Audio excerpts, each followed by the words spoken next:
Making cocktails and mocktails can sound so intimidating, but if I can do it, I feel like everybody can do it. I love kind of basing themes just on different iconic Christmas films. So the Grinch Spritz is another favorite. I took a strawberry and cut it into a really pretty little heart and put it on the top, and it symbolizes the Grinch's heart, of course. It's beautiful and festive and fun.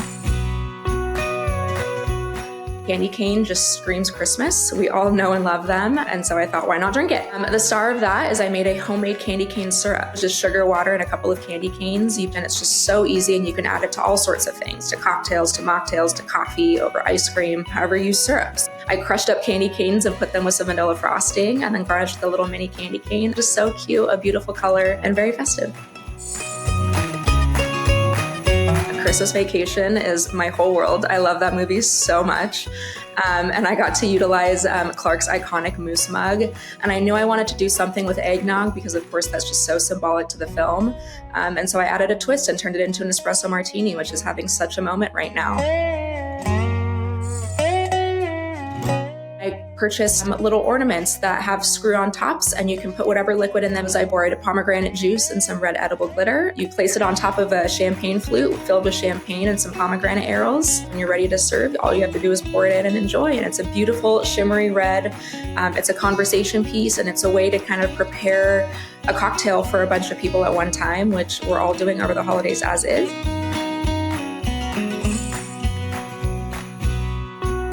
My white Christmas margarita has kind of become somewhat of a tradition for me. It was actually the first recipe reel that I ever created almost 3 years ago, and I did a terrible job at it at the time, but it was so much fun for me to kind of really dive into it. It's just a reminder of how far I've come. Get all of those holiday colors, a bunch of those holiday flavors, and it's simple and beautiful, and I will do it forever.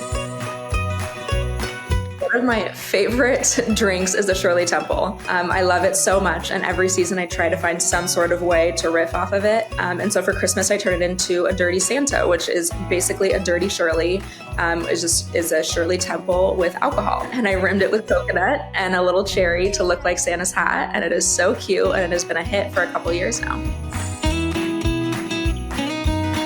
I've seen these all over the internet for years. They are so fun. And so I kind of got to have a little bit more fun with the rim. It typically uses vanilla frosting and sprinkles. And so I got to really play with how I wanted those placed. It combines favorite flavors. I used a bourbon, I used almond liqueur, a little bit of heavy cream and simple syrup, and it's incredible and sweet and delicious. And it's really fun as a dessert cocktail or just over dinner.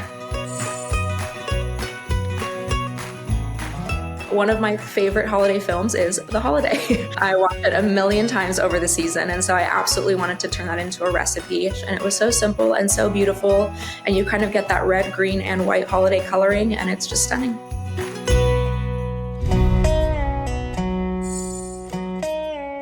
The Rudolph sour was so much fun. It's a twist on an amaretto sour, which is actually one of my favorite cocktails.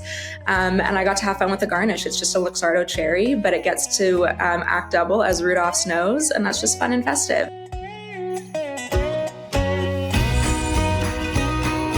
It's a riff off of a gin and tonic. So it uses gin and tonic and lime juice. And I added a rosemary syrup, which is kind of really utilizing those holiday flavors. I love rosemary. It smells incredible. It tastes incredible. It's so fun and simple and looks really festive. I love a theme. I'm a big theme gal. And so Christmas is the perfect opportunity to really lean into that. I was a bartender a lifetime ago. I am not a world-renowned mixologist by any means. And if I can do it, I feel like everybody can do it. And I think just the best part about it is that it just brings people together.